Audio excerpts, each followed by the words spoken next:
Et pour décrypter les enjeux de cette rencontre, nous retrouvons Gilles Yaby, politologue et fondateur, directeur exécutif du Cercle ouest-africain Wati. Gilles Yaby, bonsoir et merci d'être avec nous. Tout d'abord, Gilles Yaby, un mot sur la relation bilatérale entre Dakar et Bamako.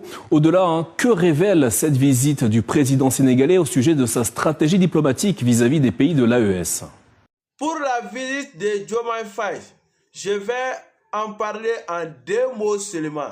La visite de Diomaye Faye s'inscrit dans le cadre des relations bilatérales entre le Mali et le Sénégal. Il n'est pas venu en tant que commissaire de la CEDEAO.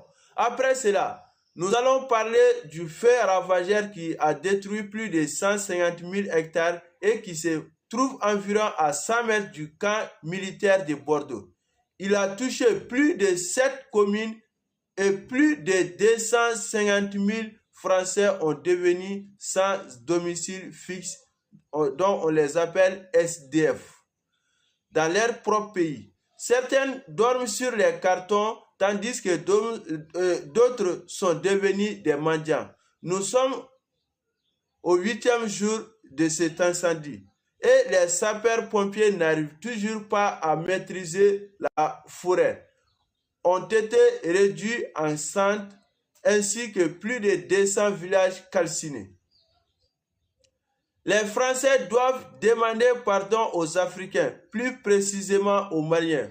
Vous le savez, en Afrique, le terrorisme est entretenu et financé par la France. Juste un petit rappel.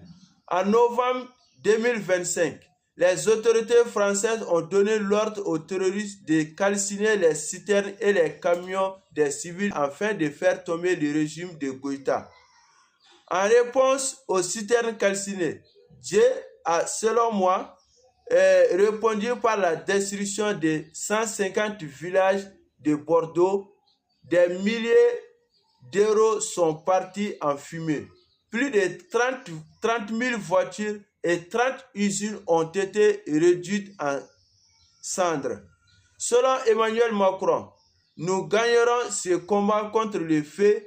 À mon point de vue, la France n'a pas de moyens financiers de stopper cet incendie. L'Ukraine et le financement des terroristes ont vidé les caisses de l'État. Les pompiers manquent de canadaires pour combattre le feu. Actuellement, l'eau est devenue un problème pour éteindre le feu. Gilles Yaby, merci pour cet éclairage au sujet de la visite de Bassirou Diomaye Faye au Mali ce mardi.